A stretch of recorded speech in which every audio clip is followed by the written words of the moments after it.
Pablo permaneció 2 años enteros en una casa que alquilaba. A todos los que venían a él les recibía allí, predicando el reino de Dios y enseñando acerca del Señor Jesucristo, con toda libertad y sin impedimento. ¿Alguna vez te han hecho sentir que tu ministerio es una pérdida de tiempo o que no es tan exitoso? ¿Alguna vez te han hecho sentir que eres un mal cristiano porque no te gusta lo que a los demás les gusta?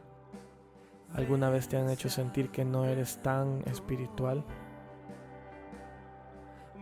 Somos la casa alquilada, predicamos el reino y enseñamos a Jesús con toda libertad y sin ningún impedimento. Somos un hogar para todo aquel que le han hecho pensar que no es tan espiritual. Buenas noticias, no estás solo. Buenas noches, bienvenidos una vez más a la casa alquilada donde predicamos y enseñamos abiertamente y sin impedimento. Seguimos hablando sobre el libro de Espiritualidad Desordenada. Estamos discutiendo cada uno de sus temas con el mismísimo autor, con Don Romeo. Buenas noches, Don Romeo. Buenas noches. Sí es importante continuar leyendo los capítulos porque nos dan la pauta para un tema que es bastante escaso en nuestras realidades evangélicas. Así que esperamos que este programa también sea de relevancia para las personas que están pendientes de este programa y queremos pues dialogar y discutir ideas pues quizás novedosas o por lo menos que nos hagan reflexionar en las cosas del reino de Dios. Tal vez para el que encuentre el video de repente y no haya visto los anteriores, en pocas palabras, ¿qué es para usted una espiritualidad desordenada? Es una espiritualidad no programada, no con recetas mágicas ni fórmulas, ni tampoco es una espiritualidad que nos encaja en un espacio geográfico. Cuando hablamos de desorden, hablamos de que Dios es caótico, que tiene caos y orden al mismo tiempo y que no está sujeto a esquemas ni paradigmas y Dios se mueve libremente en la vida de las personas. Estamos, pues básicamente el libro es una exposición de Juan 21, algunos versículos del capítulo 21 de Juan, ¿verdad? Y hoy vamos a hablar un poco de la frase que aparece ahí, alrededor de esa frase en el versículo 2. Estaban juntos Simón Pedro, Tomás llamado el Dídimo, Natanael de Caná de Galilea, los hijos de Zebedeo y otros 2 de sus discípulos. Y estaba pensando en esta idea de de que un buen soldado, ¿cómo es que decía la frase? Los buenos soldados lo siguen siendo a pesar de sus errores. Es una frase que saca de una película, yo la estuve viendo un poco, ¿verdad? Los 12 del patíbulo, en inglés se llama The Dirty Dozen. La docena sucia. ¿Y de qué se trata esta película y por qué es relevante para la espiritualidad desordenada? Bueno, porque la idea de la película es escoger a lo que toda la sociedad desecha, a 12 prisioneros que están condenados a cadena perpetua o a 30 años o a muerte en la horca para que se reivindiquen haciendo una misión suicida y les dan la alternativa de morir en combate o si sobreviven quedar libres. Toda la película muestra un grupo primero de patéticos prisioneros y luego a medida que va avanzando la película se va dando cuenta unos que se van transformando en buenos soldados y en soldados de calidad. Y yo creo que los discípulos no andaban un tanto alejados en cuanto a su carácter, a su pasado, a sus cosas como eran. O sea, Jesús no fue a escoger la élite de los prestigiosos cristianos, por decirlo así, o de los fariseos, sino que yo creo que fue a escoger una docena sucia, ¿verdad? Entonces, y lo muestran la evidencia que a medida que van avanzando, hasta cuando ya llegan al final de sus vidas, se van transformando en buenos soldados. Creo que esa es para mí la metáfora de la película y por eso me llamó mucho la atención, porque este parte del versículo habla de ese grupo de soldados, de cristianos que están, de discípulos que están luchando con muchas cosas.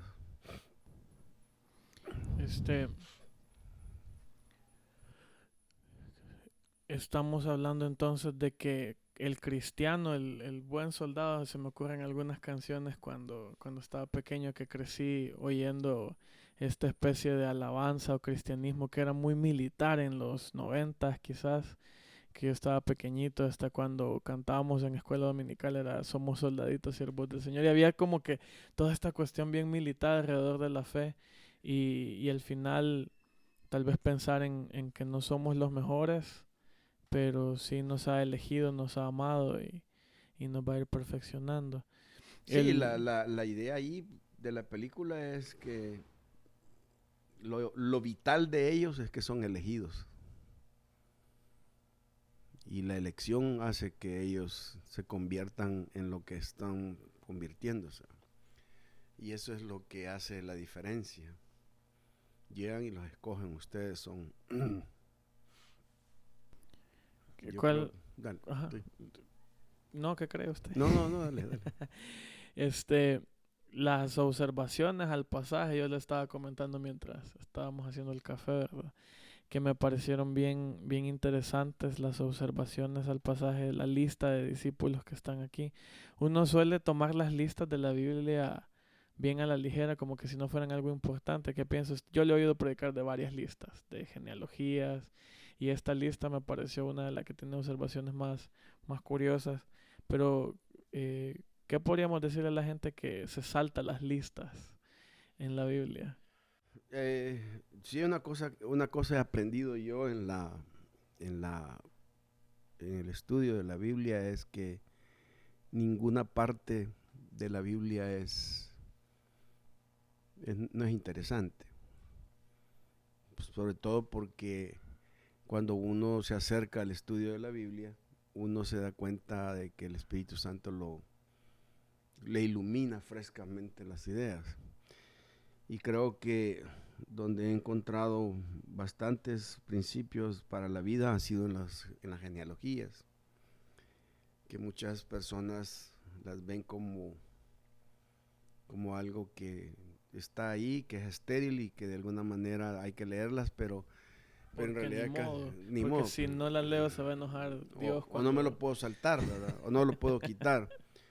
Y yo rara vez he escuchado predicaciones sobre genealogía. Sí, yo la verdad es que no había oído predicaciones sobre genealogías y me acuerdo la primera fue cuando mencionó a Ahitofel y en la historia de Absalón y David, y bien me acuerdo que me quedé, como nunca lo vi así, o sea, como es que nunca, porque nunca le puse atención a la genealogía. La gente le pasa por alto. Entonces,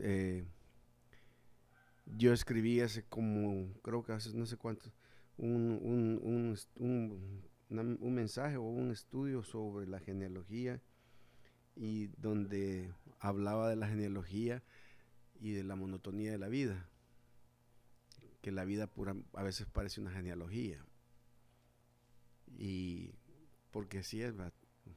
Engendró a este, pero en esa rutina Dios se manifiesta de una manera extraordinaria, y esta lista siempre ha sido para mí una lista bastante significativa porque no solamente por los que están nombrados, por los que están y no son nombrados, y por los que no están ni están nombrados. Son como tres categorías, y eso a mí al principio me hizo pensar porque es que en este texto solo se habla de 8 discípulos y faltan 4. ¿Qué es lo que ha pasado con esos 4 discípulos? ¿Dónde están esos 4? O sea, porque es una narración donde no están los 12. ¿Qué pasaría? O sea, me preguntaba, los otros se quedaron donde Jesús dijo que se habían quedado. Bueno, Judas. Sí, o sea, eran 3, ¿verdad? Realmente. Pero, ¿qué es lo que había pasado con esos tres que no estuvieron presentes y le hace plantearse a uno y preguntarse que realmente había pasado algún tipo de discusión o de separación entre los discípulos porque no están presentes en esa dimensión. Y la otra cosa es que pareciera ser que Juan, al poner nombres, como que quiere puntualizar la personalidad de esos específicamente, ¿verdad? Y por eso pone los nombres, pero cada uno de ellos, sus nombres representa un tipo de espiritualidad que está floreciendo en la vida de cada uno de sus discípulos. Por eso es que es importante prestarle atención a todos esos detalles. La espiritualidad desordenada conoce su pasado. Que casi todo el mundo nos dice, hay que olvidarse del pasado, hay que desligarse de él y seguir adelante. ¿Por qué tenemos en lugar de eso como que proponentes de una espiritualidad no programática tenemos que tener el pasado? Lo que pasa es que cuando yo me refiero a pasado, no me refiero a las ideas históricas, sino que me refiero o a la secuencia histórica de una persona. Me refiero a su estilo de vivir, cómo ha vivido la vida. Y los cristianos muchas veces nos olvidamos de que estamos sujetos todavía a ciertas cosas. Por ejemplo, en el libro yo menciono el hecho de que una de las cosas que no debemos olvidar de nuestros pasados es nuestra humanidad. No somos perfectos, estamos todos juntos, como dice el texto, estaban juntos. Y la expresión tiene que ver con que es una unión de gente con un mismo propósito, con una misma identidad, ¿no? El pasado que Dios nos redimió, es importante verlo como que somos libres, pero también nunca debemos olvidar lo que somos, de dónde venimos, ni de dónde nos ha rescatado Dios, porque ese pasado es el que nos hace a nosotros caminar con gratitud por lo que hacemos en el presente y en el futuro. Y no olvidarlo significa no extrañarse por las cosas que haces en el presente, porque siempre has tenido problemas, ¿no? O sea, hay gente que nos dice que cuando te haces cristiano ya llegas a un estado de perfección que no deberías de tener humanidad, pero es mentira, pues, como lo menciono en el texto. O sea, Simón y Pedro convivían juntos. O sea, un tiempo era Simón y otro tiempo era Pedro, porque el nombre de Simón habla del que escucha a Dios y Pedro es la piedra. Entonces habían días en que Simón era Simón, escuchaba a Dios, y días que era el que no escuchaba a Dios, una piedra. Y uno lo puede ver en eso. Y lo interesante del caso es que cuando ves a Pedro, él aún después de que ya se hizo viejo y fue maduro en el evangelio, todavía tenía sesgos de su carácter. Por días era judío y por días no. Por ejemplo, cuando escribe Primera de Pedro y dice, por causa del Señor someteos a toda autoridad. O sea, él dice, por causa del Señor. La idea es, o sea, estamos fregados porque Dios dijo que hiciéramos eso. Pero si no hubiera sido por causa del Señor, no se sometan. O sea, es ese Pedro todavía que está detrás de allí, con su humanidad, que está actuando y que está viviendo con esa mentalidad, ¿verdad? Entonces, el pasaje empieza con estaban juntos, y usted observa bastante esa frase, estaban juntos. ¿Qué nos estará faltando a los que buscamos del Señor en ese sentido de estar juntos? Porque es que en la iglesia se ve cada vez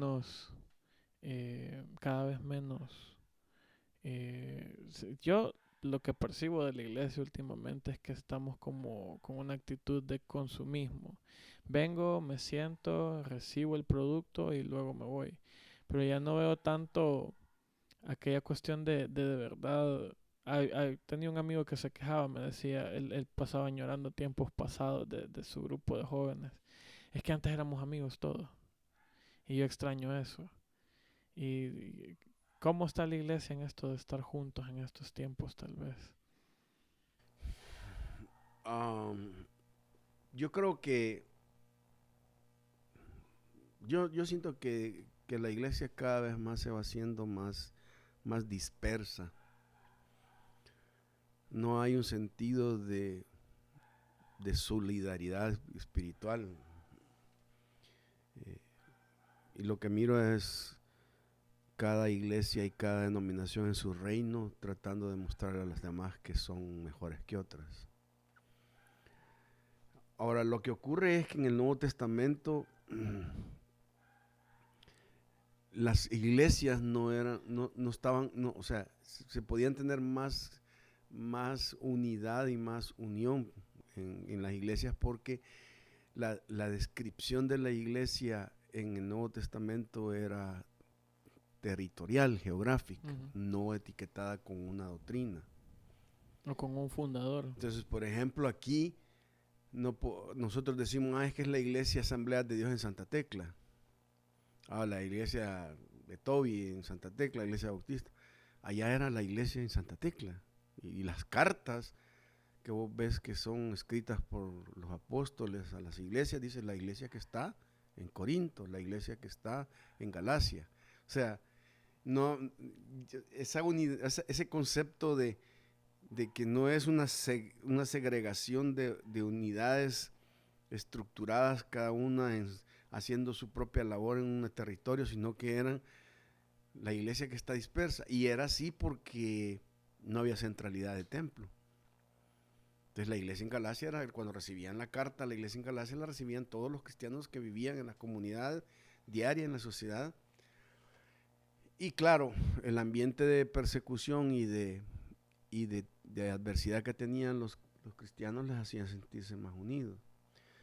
Ahora, lo que yo miro ahora en las reuniones es que a veces nosotros le llamamos a tener comunión a comer, pero no hay una profundidad de identificación y de solidaridad con las personas. Aún en los grupos de jóvenes miro que aunque juegan y hacen, a veces son tan superficiales y tan de club y tan de ese tipo de cosas. Entonces, en el caso de estos discípulos, es curioso que hasta aún si estaban equivocados, estaban juntos, ¿no? Y era bien importante que entendamos que la iglesia necesita juntarse alrededor de Jesús y no tanto de un espacio geográfico. Por eso es que hace falta mucho eso. Yo le mencioné, ¿verdad? Que estaba leyendo este poema viejo porque lo vi en una camisa y me gustó bastante y se me hace que nos hace falta un poquito. Y a pesar de que no me gustan muchas de las ideas de este señor que escribió el libro de la selva, esta frase que encontré en su poema La ley de los lobos, la fuerza del lobo es la manada y la fuerza de la manada es el lobo, ¿no? Como que en el mundo hay gente que tenía tendencias hasta contrarias al cristianismo en sus ideologías, entienden que la vida en comunidad es bien necesaria y es bien... Te debilita si no tenés eso. Bueno, aún la esencia de Marx y el comunismo era la sociedad, la utopía de una sociedad sin clases, más todos unidos, todos juntos, todos solidarios, y que Marx tomó esa idea del hombre nuevo y la sociedad nueva de la Biblia, aunque él después haya con sus ideas dicho que Dios no tenía mayor principio. Aunque Marx, yo he leído varias cosas y nunca he encontrado que él haya dicho que era ateo. Tal vez alguien me puede sacar de mi duda. pero con sus actitudes humanistas y todo lo demás, parece ser de que él consideraba de que Dios no era necesidad de una sociedad, una comunidad como la que él pensaba. Ahora, es obvio que las ideas de él son erradas, porque se ha demostrado de que humanamente no se pueden unir los hombres. Porque No queremos. sí, no, sino que lo que une es el Espíritu de Dios, la sangre de Cristo, una sola unidad. Ya que la Biblia a nosotros no nos manda a buscar la unidad, sino que nos manda a mantener la unidad. Significa que nosotros de por sí estamos unidos. Ahora, hay una diferencia entre unión y unidad. De la unidad está, Dios nos mira a todos iguales como un solo cuerpo. La unión es la que nos hace falta, de aceptarnos y tolerarnos unos a otros en el cuerpo de Cristo. El pasaje tiene varias cosas bien interesantes ya con cuestión de los nombres. Dice aquí Simón, Pedro. Lo que los unía era Jesús, obviamente, ¿verdad? Pero también entrémosle a los nombres. Yo sé que de ahí vamos a poder discutir bastante. Eh, Hablamos de diversidad primero. La diversidad quizás para muchos cristianos se está volviendo una mala palabra con todo esto de la sociedad y el giro que está tomando Del respecto género y todo. ajá, pero ¿qué hablamos nosotros respecto a diversidad y por qué creemos que la diversidad no es mala? Eh, yo creo que, digamos, aquí eh, la diversidad está en la aceptación de que somos diferentes. Hemos sido creados diferentes, tenemos perspectivas diferentes.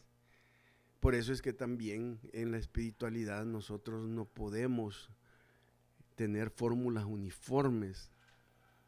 Si hay una cosa que yo cuestiono de los credos que las iglesias reformadas y le dan tanto valor y Las declaraciones doctrinales las de las declaraciones iglesias doctrinales modernas. es que esta doctrina nos va a hacer a todos parecernos igual. Eso es incorrecto. No solamente incorrecto, es violento. Viola el principio de la diversidad en el cuerpo y de la manera en que el cuerpo se expresa. Vos no puedes ponerle algo al cuerpo para que sea pie todo. Tienes que respetar que hay manos, dedos, ojos, boca.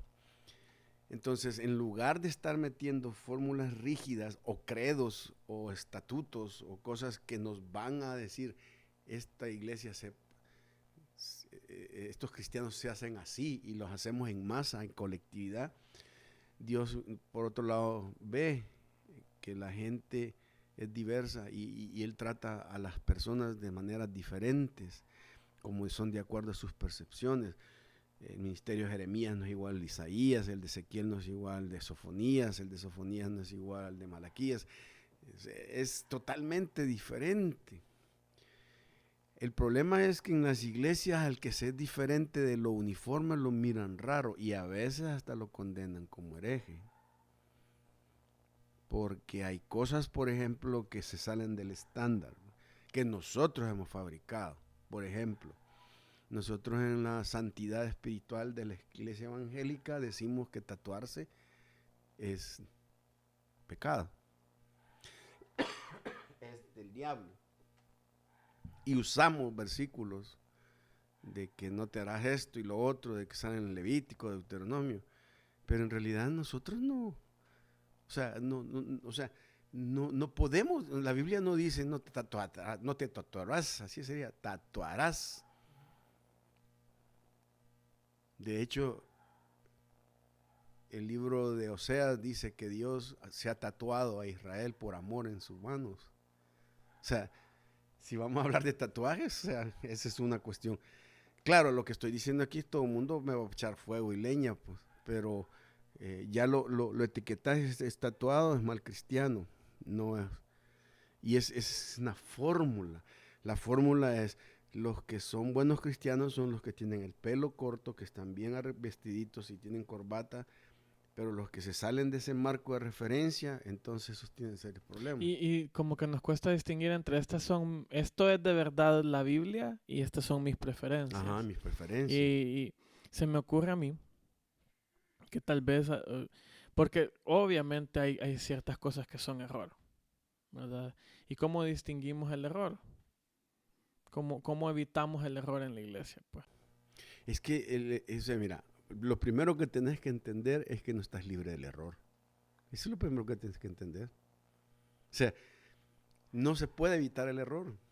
O sea, porque si somos humanos todos tenemos errores y nos equivocamos. Entonces es imposible o sea, si no las iglesias del Nuevo Testamento hubieran sido perfectas. es lo que venía hablando con varias gente, he mencionado esto. Yo estoy convencido, entre más leo las cartas de Pablo, que si abriéramos una ventana y pudiéramos echarle un vistazo a la iglesia del primer siglo, diríamos qué mundanos. Claro. Nos asustaríamos porque me imagino el mundo en ese periodo histórico era más desordenado que ahora. No había tanto bien y mal, sino que todavía quedaba ¿Te vestigios imaginas de... entrando o asociándote con la iglesia en Galacia? Y lo primero que tenían, bueno, ¿estás circuncidado o no? Si no estás circuncidado. Y Pablo tuvo que pelear con eso. O sea, era una iglesia legalista que tenía O Corinto. Corinto, que era una iglesia relajera, o sea, una iglesia liberal en términos de muchas prácticas. O vas a Colosas, el gnosticismo, todo lo místico que estaba metido ahí, como quizás nueva era y todo lo demás. Entonces, la cuestión es que no puedes evitar el error, no se puede. A la segunda cosa es que la mayoría de veces para evitar el error no hay que enfocarse en el error, hay que promover más la verdad, porque la verdad Eso quería llegar. automáticamente discrimina el error, siempre sale a la luz. El problema de muchos cristianos y de muchas personas es que están en el error porque nunca están asociados con la verdad. Si estuvieran asociados con la verdad, conocerían la verdad y serían libres, pero no lo hacen. A veces siento o creo que los pastores prefieren imponer estándares, reglas, porque es más fácil solo decirle a uno, ok, esto es lo que tenés que hacer y si no lo haces te descarto, que de verdad enseñar bien el texto y exponer a la gente constantemente a esto es lo que dice la Biblia, la verdad es súper amplia, la verdad en Jesús es de no terminar nunca y están predicando unas cosas que primero predican lo mismo siempre, o sea, uno oye un año de un pastor y ya oyó todos los 40 años de ministerio de él, porque como que repite todo. Y segundo, hay que ser honesto, hay un montón de predicas bien mediocres de gente que no lee, que no entiende, que no ve más allá de lo que le han enseñado desde pequeño, van al seminario y no cambian su forma de predicar, sino que llegan a quererle enseñar a todo el mundo y se gradúan sin haber cambiado en Es que absoluto. lo que pasa es que, por ejemplo, este mal así, digamos, o esta debilidad de, ¿cómo se llama?, de crear o de hacer cristianos en masa y uniformes, también afecta la educación teológica, porque los seminarios tienen el mismo estilo. Vos vas a un seminario conservador y no te permiten que si tenés otra idea, te sacan de ese seminario. Los esquemas que los maestros te dan no te los dan como eh, una parte de aprender algo o de facilitarte el conocimiento, sino que es lo que él te dice, eso es la verdad. Y por eso es que hay muchos, yo mismo caí en ese error, o sea, yo por un tiempo defendí el dispensacionalismo porque hubo hombres buenos, piadosos en el seminario que yo estimaba mucho y que para mí su palabra era autoritativa, pero no hubo cuando vine a investigar personalmente me di cuenta que a pesar de que era una persona piadosa y con deseos, estaba metiéndome su idea de esto. Entonces el punto es que vos vas a un seminario y ves los currículums y todos los esquemas son programáticos, o sea, tenés que lograr ciertas metas informáticas, pero no hay un diálogo en cuanto a, y no solamente un diálogo, sino que te puedas cuestionar con criterio las cosas. Ahora, hay seminarios que lo que han hecho es para que se hacen modernos y se hacen pensadores se hacen liberales, ya empiezan a cuestionar la autoridad de la Biblia, si es inerrante, y empiezan a poner un montón de charadas que para mí es perder el tiempo. Pero digamos, en seminario hay materias que te dan que para mí quizás no deberían ser tan relevantes porque no tienen nada que ver con la vida ministerial. Solo son como una universidad que te meten, ¿verdad? Por ejemplo, yo creo que en un seminario no debería haber una materia de sectas. No tendría que perderme el tiempo yo estudiando sectas.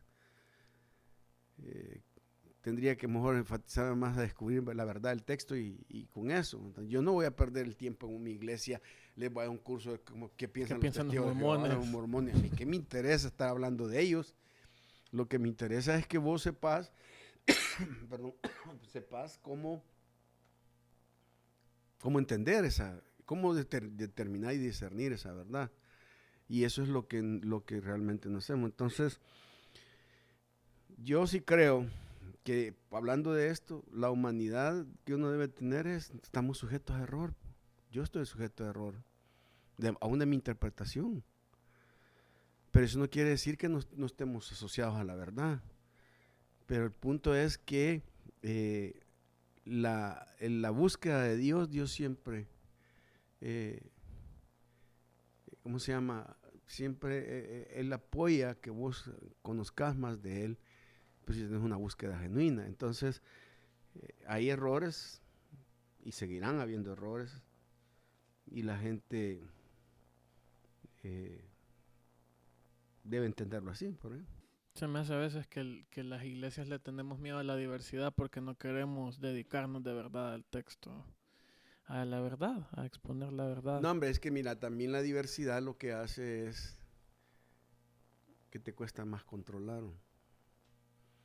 Y a la gente en nuestras iglesias, a los pastores, a los líderes, ancianos, nos gusta fundadores, les encanta el control.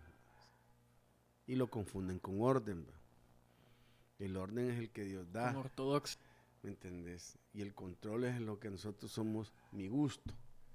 Porque a veces decimos es que esto debe ser ordenado, pero lo que estoy diciendo es que a mí me gusta que sea así. Entonces, claro, si vos permitís que la gente sea diversa y multiforme, como la Biblia lo dice, no puedes tener reglas múltiples para controlarlas. Entonces, lo que tenés que hacer es confiar en el principio de la libertad, que es lo que no les gusta. Entonces la gente dice, no, pero es que la gente va a hacer lo que quiera. No necesariamente. Y si lo hace, es el riesgo de la libertad, que la persona lo maluse. Pero eso no lo tenés control vos, o sea, vos no puedes controlarlo. Y uno les puede decir, vos tenés que pensar así, tenés que creer así. Y la gente le dice a uno que sí en su cara y luego a sus espaldas dice, pues sí. No, eso no es cierto. ¿Entendés? Y ¿cuál es el problema que tenemos en la escuela panamericana? Que ponemos límites. Y después editan esto, no mentira, déjenlo. No, quita la escuela panamericana, pero no vamos a quitar nada, ya les dije que no lo quiten. En la escuela que trabajamos. En una escuela X de San Salvador que no es la panamericana. ¿Cuál es el gran clavo que tenemos? De quererles meter un montón de límites a los monos y ellos, mientras más límites metes, más desafían, más... Estaba viendo un podcast que a mí me gusta bastante que están hablando del bullying, no es cristiano el podcast, y dice que la mayor parte del bullying sucede cuando no hay ningún adulto mirando. Pues sí. No podemos controlarlo. No se puede controlar. Entonces los adultos pensamos, no, aquí no hay bullying. Pasa cuando no estamos viendo. Cabal, y pasa con muchas cosas. Entonces, lo diverso hace que toleres hasta lo excéntrico. ¿Me entiendes? O sea, y en las iglesias hay de todo tipo de gente. ¿va? Y eso es lo que no hemos aprendido. ¿Verdad? Porque si no vas de acuerdo, si yo soy centroamericano o bautista, me incomoda que alguien esté aplaudiendo, moviéndose o danzando. Y lo veo como que falta de reverencia. Y vemos como que el mundo se nos ha metido. Pero yo he conocido bautistas que son tan celosos en sus cantos y Y muy en la abiertos liturgia. en lo gay y en lo guerrillero, ¿va? Y en lo Sí, sí, sí. ecuménico, ¿va? O sea, ahí sí no tienen En The ningún Gospel Coalition publicaron iglesias que eran funcionalmente liberales. Dice, eran muy ortodoxas en un montón de cosas, pero ya a la hora de las horas a la hora de pasar la verdadera factura son son bien bien liberales y liberales. son bien abiertas, ahí no tienen ningún problema Sí. en dejar que el mundo se meta. Una vez ya estando en comunidad bíblica en la iglesia, fuimos a ministrar a un lugar, y por cierto, hablando de libertad, esa fue una de las veces que empecé ya a experimentar libertad porque nos vio usted metiendo las cosas al carro y nos dice, ¿y para dónde van? ¿Para dónde llevan las cosas? Vamos a ir a tocar mañana. Le dije, "Ah, ¿quiere ir? No, quiero dormir", nos dijo. Y cuando le contaba a algunos amigos míos y el pastor les dio permiso, o sea, le contamos y dijo que él se quería quedar dormido. Pero fuimos a tocar a esta iglesia. Y pues me da risa porque en la iglesia estamos acostumbrados que tenemos que exponer el texto, que tenemos que ser fieles y llevar algo bien estudiado. Pues no llegamos con cualquier cosa a los que predicamos y pueden ver los mensajes ahí en Facebook y en YouTube. Y de verdad nos esforzamos porque el texto sea expuesto de una manera correcta. No sin errores, pero de una manera correcta. Y esta señora habían invitado a un evento de mujeres, por cierto, y la habían invitado a ella a predicar y tocamos, ministramos, pintamos, oramos por la gente, nos bajamos a escuchar la prédica y lo primero que hizo fue empezarme a tirar a mí. Qué bonito tocan, pero enseñales la Biblia, muchacho. Y me empezó a exhortar y yo, bueno, sí, estoy enseñando la Biblia y lo voy a seguir haciendo. Y dije, voy a ver qué tal predica, y empieza a predicar. Mejor no hubiera dicho nada, dije yo, porque la gran exhortada que me pega y ella hablando de cualquier cosa. No me acuerdo si incluso mencionó el mito ese del águila quebrando el pico en la piedra, que es mentira. Y da cólera ver que la gente no acepta las diferentes expresiones y luego pone sus prejuicios y ni siquiera ellos toman el tiempo de verdad sentarse con Es el que texto ese es el legalismo. y escuchar a Jesús. Jesús dijo lo mismo, o sea, ustedes le ponen cargas a otros que ustedes no quieren llevar. Esa es la idea, o sea, enseñarle el texto, pero yo no lo hago, ¿va? Porque yo soy la ungida, o yo soy la profetisa, o yo soy la vidente. Y la verdad es que si hay una cosa que la iglesia evangélica tiene mucho, es el abuso del poder en no tolerar la diversidad. Y hablando de diversidad, no de lo de género ni nada, sino de la expresión del cuerpo de Cristo, que algunos cantan, otros no quieren, otros tienen otro tipo de expresión de adoración, otros ven a Jesús de una forma. Y eso es lo que enriquece. Y yo siempre he dicho que enriquece porque eso es lo que es espiritualidad desordenada, la diversidad. O sea, la diversidad te desordena tanto que no podés tener una espiritualidad ordenada porque por aquí se te levanta uno, se te levanta otro, tiene otra expresión, otra forma y otra cosa.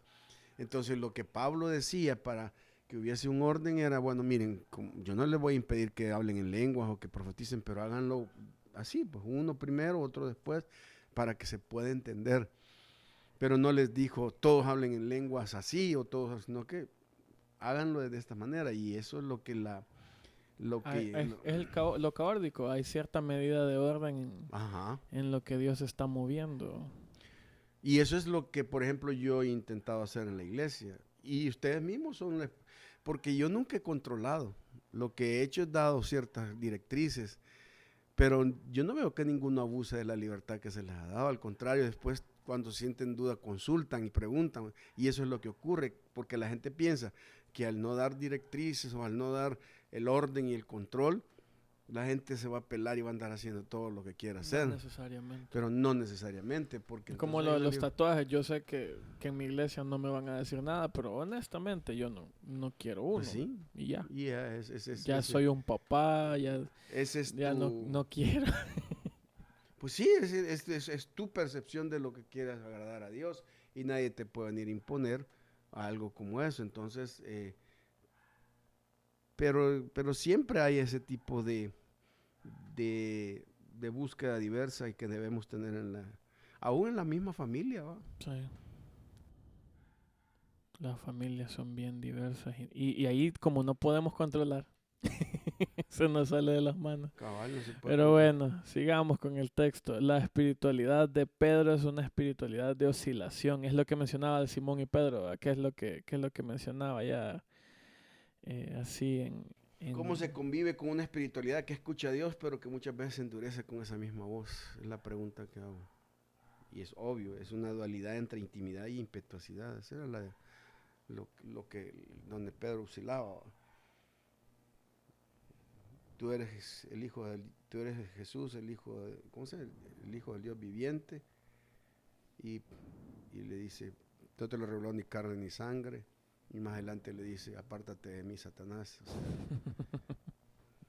como en un momento tenés 10 en teología y después estás reprobado en soteriología porque simplemente no entendés el plan salvífico. Eso es con relación a ese. Ahora uno que siempre me ha intrigado mucho a mí es Tomás. Porque a Tomás, al igual que a David, le han dado palos por Sí. ser incrédulo. Pero, y en realidad ni siquiera es incrédulo. Bueno, sí es incrédulo porque Jesús le dice que no seas incrédulo. Pero la idea es que el hombre necesita bases para creer, ¿va? Y Jesús le dice, aquí está, ¿va? Aquí están las evidencias, No se cree. las niega. Ah, cree, ¿va? No, Y no lo saca de los 12, ahora 11, cabal, solo por incrédulo. por incrédulo. Una de las cosas que menciono en el texto es que Tomás era gemelo.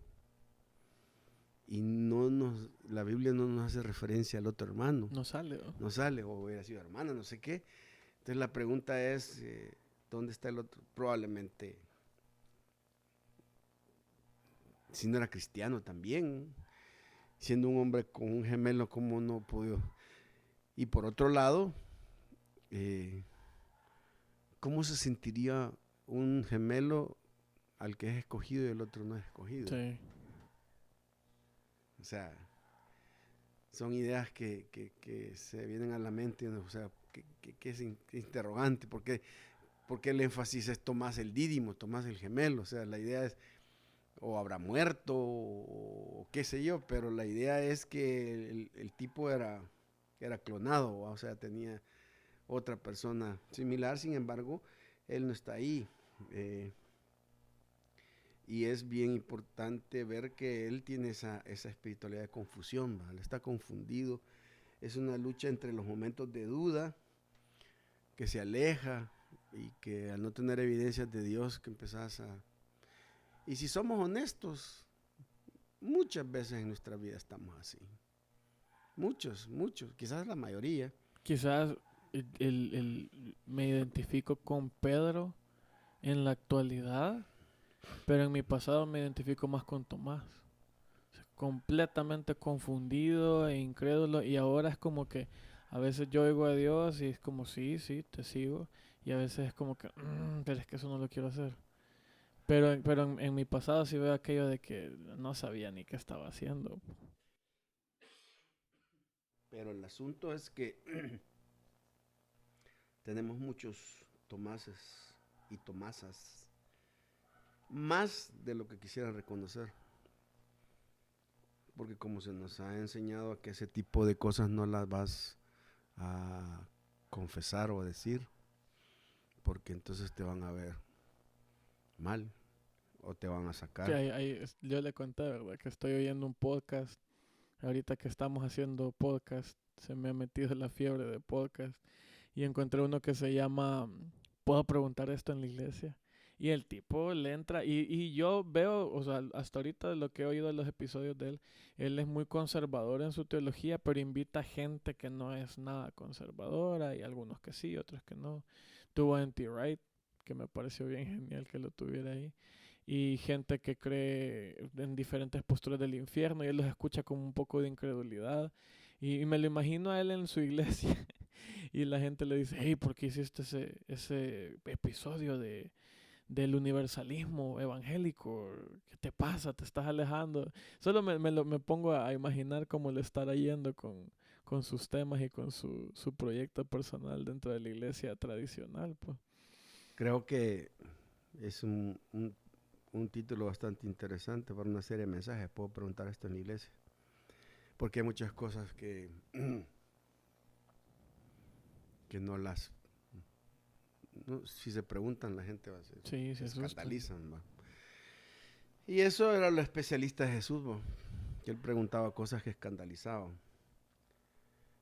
El otro que es importante dentro del grupo es Natanael. Y Natanael era el discriminatorio. Fue el que realmente, el elitista, el clasificador. Para él el Mesías no podía provenir de un barrio bajo. Tenía que venir de un lado élite como Natanael. Y Jesús le llama y le dice, sos un verdadero israelita. Ahora, cuando yo creo que le dice que sos un verdadero israelita, no es tanto como que lo estuviera felicitando.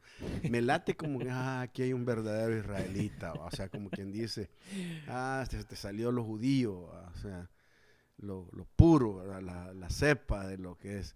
Es como que aquí hay un verdadero bautista, ¿verdad? Un verdadero centroamericano que saca los argumentos. El Mesías no viene de Nazaret, no puede venir de ese lugar.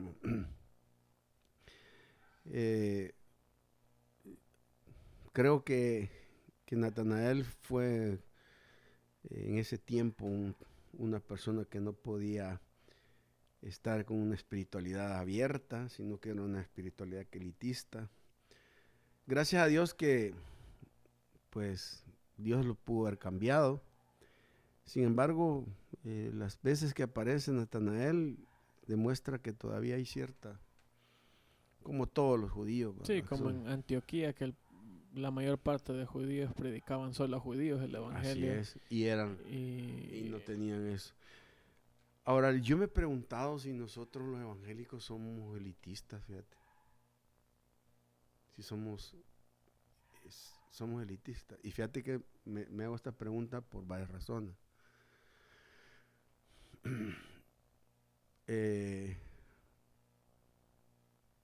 Por ejemplo, escucho un proyecto que va a haber ahora, Tomando mi Nación. Pero tomar mi nación implica llenar un estadio. La comunidad de un estadio.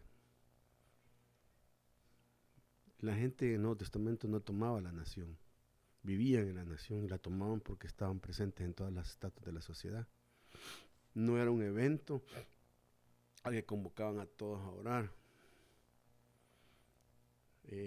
Por ejemplo, nosotros acabamos de hacer lo que fue la conferencia de la viña y la evaluación de la viña de la conferencia que se hubo aquí en El Salvador. Es que los hermanos pusieron qué bonita, mucha comida, el lugar bonito, había parqueo, aire acondicionado, con todo cómodo, la música electrónica, todos cantando, proyector. Y me pregunto, ¿cómo podés hablar vos?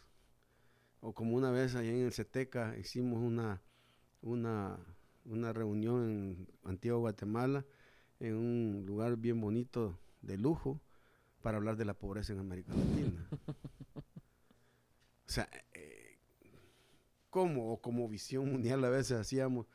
Hoy sí trae todos los nombres, vamos.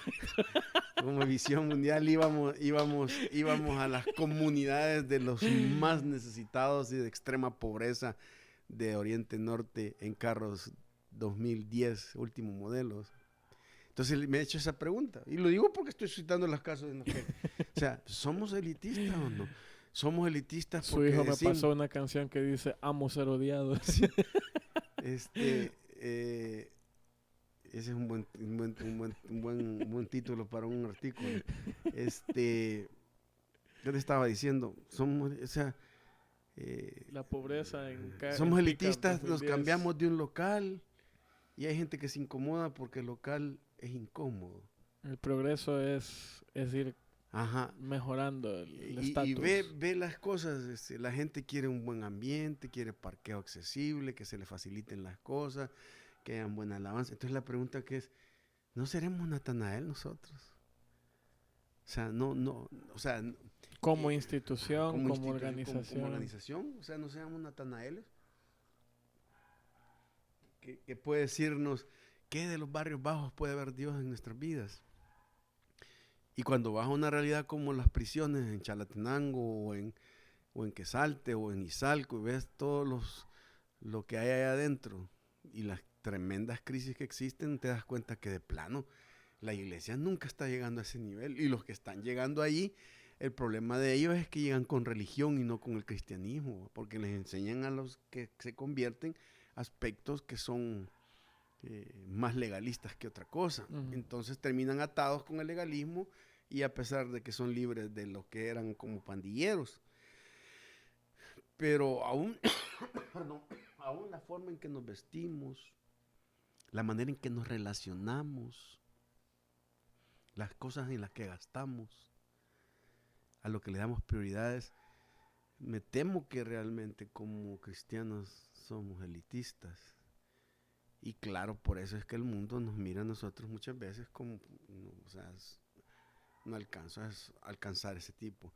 Y hay otros que son elitistas de la espiritualidad, ¿va? Que se creen que son la máxima expresión de Dios y que eso es lo mejor que existe en el pueblo evangélico. Ujú. Es como eh, a mí ya me han hecho burla por estudiar en un seminario. Pero es que ustedes todavía leen a Pablo Hoff. Y yo, sí, pero no es tan malo, ya lo leyó usted, ¿verdad? No, es que eso ya pasó, eso ya ahora el espíritu y tanta cosa que le dicen a uno. Y oye esto, no solamente la iglesia, pero lo que más me temo es que la iglesia es el reflejo de sus líderes. Y si uno se da cuenta, uno de los gremios más elitistas que existe es el de los pastores. Anda a ver nuestras reuniones en hoteles, las alianzas evangélicas, las grandes reuniones y discusiones entre pastores. Pareciera ser que somos un gremio que inalcanzable, que está a este nivel. Y no será a veces por complejo. Pues sí. No triunfé en la vida fuera de la religión, entonces tengo que crear este mundito que satisfaga mi imagen y La mi... mayoría creo que sí tiene que ver mucho con eso, Yo ¿verdad? siempre he dicho eso, que no siempre lo he dicho, pero alguna vez lo mencioné y me miraron feo que hay gente que se pone traje el domingo porque no lo puede usar entre semana. Pues sí, o sea, es esa cosa, la manera en que se dirigen a las nuevas generaciones, a los jóvenes, Anda, los tráeme eso. cuestionan, o sea, que los, los ¿cómo se llama? Los utilizan para muchas cosas, para que pongan cámaras aquí y todo lo demás. Y Entonces, el audio. sí, el Y audio, editen. el Inter. Y entonces, sí hay una cosa que realmente yo veo, es que Jesús realmente nunca fue eso. O sea, Jesús sí tenía esa virtud que él aceptaba todo. Y él descendía a los niveles donde la gente estaba y no los atraía a grandes niveles elitistas como soy el hijo de Dios, entonces trátenme como hijo de Dios. Sí. Justo en eso estoy meditando en estos días porque dentro de un par de semanas tengo que hablar del servicio en la escuela. Y estoy pensando mucho en Jesús. No vino a ser servido, sino que a servir. Es una gran diferencia. Creo que necesitamos algún tipo de advertencia de Dios para humillarnos, para que... Es que la verdad es que yo realmente por eso es que todo ese tipo de actos protocolarios, de títulos oficiales, de pronunciamientos de reverendos y de licencias para hacer las cosas y de comités que tienen que avalarte. Lo detesto porque es una muestra de lo que es ser élite y de lo que es copiar del mundo las cosas que son importantes. Y por eso es que muchas personas muchas veces no nos entienden, ¿verdad? O a mí me catalogan como alguien que no grato en muchos lugares. Pero el punto es que... En palabras de Miguelito, Sí, un antisistema que rompe las reglas. cabal, un antisistema que rompe las reglas. Entonces... Un saludo a Miguelito si algún día llega a ver esto. Un alumno de la escuela. Entonces nosotros debemos... Yo creo que tenemos una gran deuda con la humildad y con el elitismo. O sea, tenemos una gran deuda en ese campo y creo que es un campo donde al corazón de Dios se constriñe mucho. Porque Él no fue así el ejemplo. No lo ha de ver con buenos ojos. No. Los hijos de Zebedeo, la espiritualidad de asociación. Yo conocí bueno, vos lo conoces también, a Raúl, que yo siempre lo presentaba a Raúl, el hermano de Moisés Mejía. Uh-huh. Y un día mi esposa me dijo, no, él es Raúl Mejía, no es el Raúl, el hermano. Y aquí a estos, o si los están llamando los hijos del trueno, o los están llamando los hijos de Zebedeo, pero es bien poco que digan Juan y Jacobo. Uh-huh. Ahora, no entiendo yo, o no sé, por qué es que ¿cómo se llama? El importante era Zebedeo, para que los conocieran. Sí. Por eso. O sea, me imagino que ha sido algún tipo de persona influyente en la sociedad de ellos. Tal vez tendría recursos, pero no sé cómo se sentirían Juan y Jacobo, que siempre los reconocieron como los hijos de fulano. Uh-huh. No sé cómo te sentirías vos. Este es hijo de Guillermo. Guillermo se llama tu papá, Sí. Guillermo Santos, man. Hijo de Guillermo Santos. Pues hasta ahorita todo el mundo me conoce como él es el alumno de Romeo. Él es el discípulo de Romeo, casi solo así mencionan. Pero El pastor de él es Romeo Guevara. Me dicen siempre. No, porque no me conocen a mí. El punto es, mira, es una espiritualidad individual, ¿va? Yo no puedo ser alguien grande porque me asocian con una persona grande. No sé si Zebedeo fue un cristiano y fue reconocido en la iglesia, pero por lo menos me imagino que haber sido un empresario porque tenían barcos y todo lo demás y lo mencionan de esa forma. El problema es que aquí en nuestra, hoy es más que nunca. Cuando yo acepté a Cristo en el año 80, no había habido ni siquiera una nueva generación, porque la generación de evangélicos en El Salvador, ponerle a que hay ya 100 años, pero el boom del evangelio en América Latina empezó allá por los años 60, 50, con todos los fenómenos que se dieron sociales y que empezaron aquí a venir ¿cómo se llama?, a desarrollarse en América Latina. El protestantismo aunque hay iglesias aquí de 100 años o más años, como la centroamericana o la bautista, pero no era una cuestión que explotara hasta los años 60, 70, que empezó a crecer eso. Que la crisis de los países quizás. Las revoluciones y todos los movimientos marxistas. Eso estábamos hablando con Carol, con mi esposa, que las crisis hacen que la iglesia siempre crezca y tal vez la crisis... Entonces todos esos fenómenos de fermento social que se dieron fue como un crecimiento evangélico, aparte de que empezaron a llegar a los estratos evangélicos la gente ya preparada en términos de profesionales o gente de influencia en el gobierno. Entonces, eran menos probable que hubiesen bastantes generaciones que ya nacieran en el Evangelio.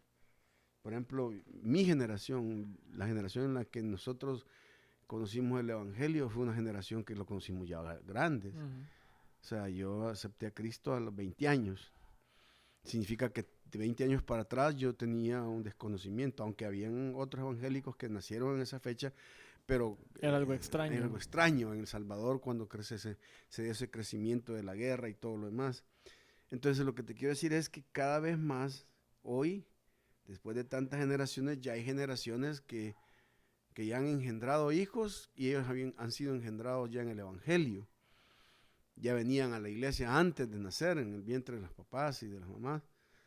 Bueno, de las mamás, de los papás no, pero de las mamás. Entonces, bueno, hoy hay que ser sí, inclusivos, bueno, sí, hay hombres embarazados. No se sabe el mundo es bien confuso ahora. La verdad es que ahora ya no se puede saber qué. Pero lo que te quiero decir es que entonces hay muchas generaciones que creen que su espiritualidad y que Dios va a ser benévolo con ellos porque están asociados por mi abuelita, con la alcurnia evangélica de antecesora, o porque yo conozco hijos de pastor o hijas de pastor que creen que Dios va a tolerarles su desobediencia porque su papá ha sido pastor y fundador de una misión o algo por el estilo.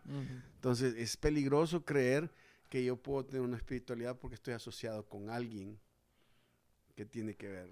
Y a mí, por ejemplo, algunas cosas que me preocupan es que esa espiritualidad de asociación también puede hacerse a nivel de lo ministerial.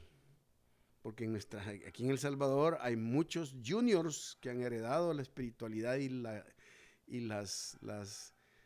¿cómo se llama? Las empresas eclesiales de sus papás, y no estoy tan seguro si tengan llamamiento, sino que son los perpetuadores de la herencia evangélica de ellos. Es el negocio familiar. El negocio familiar, man. Habría que ver Greenleaf. Ahí está en Netflix. Entonces el asunto es que ahí también ves un ministerio por asociación, ¿verdad? Le quedó a este porque yo lo que levanté, y entonces habría que ver. No niego el hecho de que pueda haber gente llamada, pero también el hecho de que estás asociándote a una espiritualidad de alguien. La autoridad de muchos en las iglesias, de muchas personas, aún de jóvenes, a los cuales no se les puede decir nada porque están asociados con los fundadores, son el hijo del fulano que Dios le puso la primera piedra en la iglesia y todo ese tipo de cosas. Creen que porque han heredado esa espiritualidad, y lo que más molesta es que los pastores toleran eso, porque como son la gente más poderosa y la más influyente, entonces simple y sencillamente hacen eso, ¿verdad? Ese es el peligro de esa espiritualidad de asociación. La espiritualidad de separación. Los que no estaban. Espera. No, es que es una espiritualidad. Son los que no son nombrados, los dos discípulos, los anónimos. ¿Por qué omitir sus nombres? ¿Qué tipo de espiritualidad presentan estos incógnitos? Es la espiritualidad de la separación.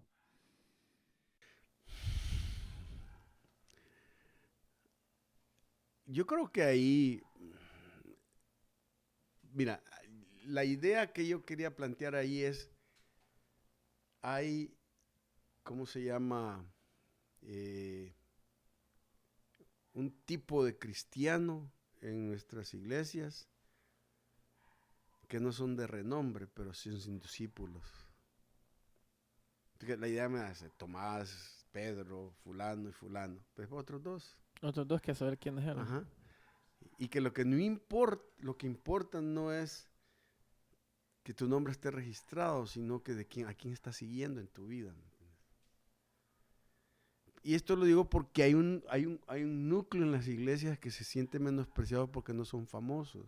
Y aún pastores y líderes que no son famosos se pueden sentir tristes porque su nombre no es mencionado ni es de renombre, sino que simplemente son nombrados como otro más del grupo.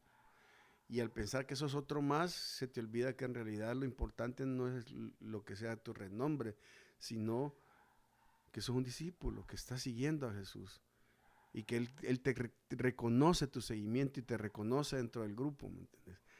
Porque al final y al cabo, Dios sí sabe tu nombre. Yo en una iglesia que estuve anteriormente, había un señor que era el muy respetado y temido, y había otro señor que lo veían de menos. El señor se dedicaba a oficios varios. Y me acuerdo que los dos habían crecido juntos. Y una vez este señor, el que era un poco menospreciado, estábamos platicando y se puso bien honesto. Y me dijo sobre el otro señor muy respetado y muy temido. Me dijo, ese todo lo quería arreglar a golpes y todavía hoy.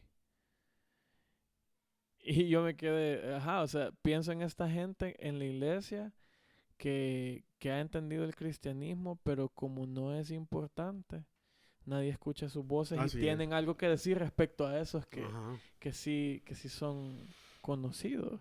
En una iglesia donde yo fui pastor, en el consistorio había un señor que es muy conocido y respetado y de muchos recursos y famoso porque era un gerente de una de las familias pudientes. Y en el consistorio estaba él y estaba su chofer. Entonces los dos eran ancianos. Pero siempre, cuando a la hora de hacer las cosas se notaba el hecho de que él es el dueño y él es el chofer, ¿verdad? Y es la idea este es fulano y este es otro de los discípulos, pero es otro, ¿verdad? Como el que no cuenta ni como que tiene una historia de nombre, pero sí tiene una historia de su vida, de su vida espiritual, ¿me entiendes?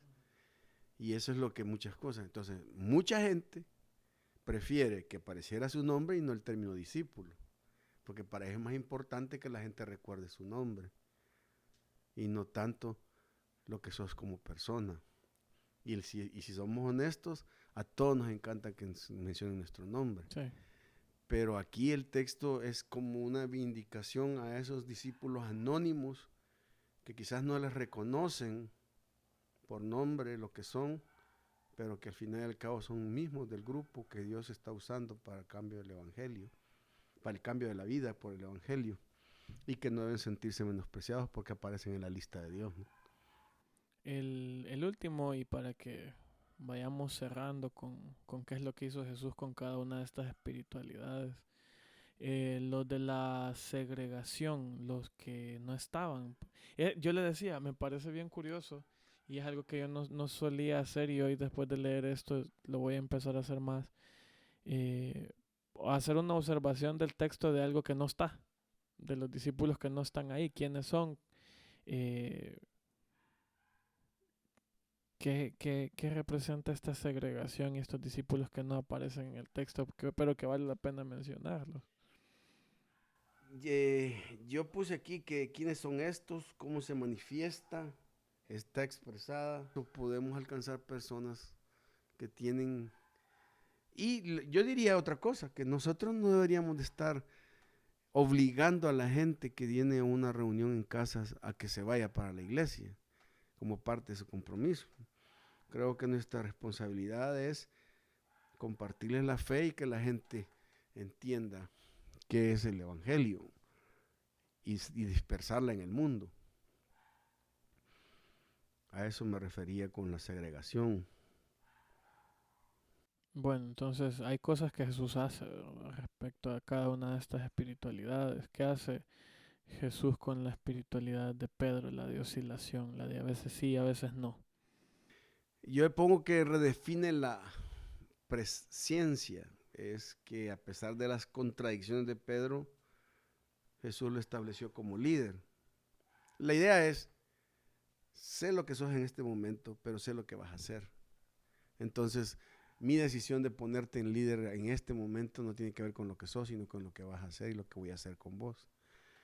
Y eso como que le dio a Pedro más ¿Esperanza? esperanza, porque él decía, yo no miro lo que pueda hacer alguien que pueda valer lo que Jesús me dice que vale, pero Jesús estaba viendo más adelante. En cuanto a la espiritualidad de confusión, lo que Jesús hizo fue reafirmar la presencia de él en Tomás. No lo rechaza, la prueba que Tomás le puso. De hecho, fue directamente a mostrarse a Tomás y le permitió realizar las pruebas que él quería ponerle a Jesús, ¿no? Quizás es bien importante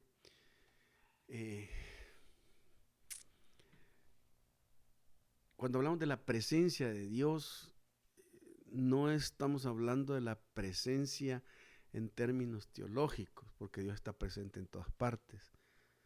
Cuando hablamos de la presencia de Dios, se refiere a la manifestación experimental de su ser en tu vida en momentos oportunos. Hoy estaba en clase y estaba un poco pendiente de la reunión que iba a haber, la que iba a haber ahora. Y de repente estaban los alumnos trabajando y empecé a sentir una experiencia tranquilizadora. Como que Dios me decía, o sea, si lo más importante aquí es que sos hijo mío y no tiene ningún otro sentido aquí que estés, o sea, alegrate, o sea, eso no es nada trascendente en la vida. Entonces, yo creo que ese es lo que hizo con Tomás, ¿verdad? O sea, la presencia de Jesús fue que le dijo, mira, o sea, no es tanto las pruebas, man, aquí estoy, o sea, estoy presente, ¿verdad? Soy el Jesús que conociste, pero que ahora tiene otra dimensión. Y creo que esa presencia fue la que hizo decirle a Tomás, mi Señor y Dios mío, ¿verdad? No es tanto que, tocó pues sí, entonces, no, o sea, yo creo que la misma presencia de Dios. Y el texto no dice que lo tocó. No, o sea, dice, vení tocar y él de repente reacciona. Pero yo pienso que te imaginas vos si Jesús se apareciese en medio de nosotros. No necesita enseñarte nada para experimentar la presencia de Él y que Dios tenga. Entonces Dios lo que hace es, no, hombre, Tomás, aquí estoy, no me he ido, no he ido de tu vida, ¿verdad? Y en cuanto a Natanael, lo que le mostró fue su procedencia. Es decir, a Natanael le mostró que no era tan importante conocer dónde nació Jesús, sino que tanto conocía a Jesús y cuánto conocía de él. Por eso es que cuando él lo confronta en su argumentación, le dice aquí un verdadero israelita, en el cual no hay engaño, y le habla de la experiencia de Jacob, del sueño. Entonces Natanael es tocado por eso, por esa, de dónde procede Jesús. En cuanto a los discípulos de Zebedeo, Jesús les enseña su pertenencia, a los hijos de Zebedeo. No era tan importante de dónde eran, ni a qué grupo pertenecían, sino con quién estaban relacionados verdaderamente y hacia dónde se dirigían, ¿va? Ellos son hijos del Zebedeo, pero son seguidores de Jesús, que era más importante que ser hijos de Zebedeo. Y creo que no importa hacia dónde, de dónde venís. Yo sí hay una cosa que a la gente, por ejemplo, yo creo que la gente que aquí en este mundo le encanta que le rindan pleitesía o que haya sido poderosa y que se agachen sobre él y todo lo demás. A mí me late que esa gente piensa que cuando lleguen al cielo, los que llegan de ese tipo de personas, allá le van a decir don fulano y se van a agachar. Pase adelante, le voy a limpiar la banca. ¿Qué quiere que le dé y todo lo demás? Y me doy cuenta que en el reino de Dios, en el cielo, las cosas van a ser al revés. Los que eran importantes allá no son tan importantes, y los que no eran importantes aquí, porque esa es la ley, ¿no? Si a la gente se recordara de eso, tienen la impresión de que Dios está al servicio de ellos, pues, y que tienen que rendirle pleitesía. Y realmente no, ¿va? O sea, a los que no están allí en el grupo, Dios lo que hace es que no importa cómo te llames ni nada, lo que le importa a Jesús es la vivencia, ¿va? ¿Qué es lo que estás viviendo? Porque al fin y al cabo el nombre es es secundario. Y eso es, por eso es que a veces cuando a mí algunos me profetizan, no es que te va a ser profeta a las naciones, Dios te ha llamado a hacer algo grande. Esas son cosas que no las acepto, porque no, o sea, ellos no. Si aquí el grande es Dios, no soy yo. Mi nombre no tiene nada que ver con la grandeza de Dios, entonces nunca debemos olvidar eso.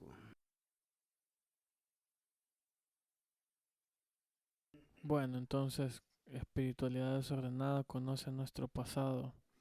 Este conocimiento se manifiesta en que no estamos solos con el pasado y no estamos a salvo de nuestro pasado. Sin embargo, podemos enriquecer nuestra relación con Dios cuando redimimos ese pasado. ¿Qué podemos decir para cerrar con todo esto? Pues que debemos estar conscientes de nuestra humanidad, pero también debemos estar conscientes de nuestra diversidad, ¿verdad? Ahí hay una cita de Víctor Frankl que dice: el hombre es hijo de su pasado, mas no su esclavo, y es padre de su porvenir. Creo que no nos esclaviza ese pasado, pero sirve para darnos a luz una experiencia espiritual provechosa. Debemos enriquecer eso y verlo desde esa perspectiva. No hay que tenerle miedo al pasado. No, no hay que tenerle miedo. Bueno, muchas gracias por escucharnos. Vamos a poner ahí abajo en la descripción links. Vamos a poner, creo que hay varias cosas que podríamos compartir, solo tendríamos que revisar ahí cuestiones que, tal vez cuestiones de derechos de autor que nos vayan a hacer quitar el material, pero hay bastante que leer, hay bastante que accesar. Vamos a tratar de proveerlo ahí abajo en la descripción. Y también cómo contactar a la iglesia. Nos gustaría, si están buscando algún lugar en donde reunirse, buscar más, conectar con otros y tal vez se sienten un poco identificados con los temas, pues ahí vamos a poder vernos, platicar, responder algunas preguntas. Así que buenas noches, bendiciones. Bendiciones. Este es tu hogar, esta es tu casa. Gracias por estar acá, gracias por estar acá.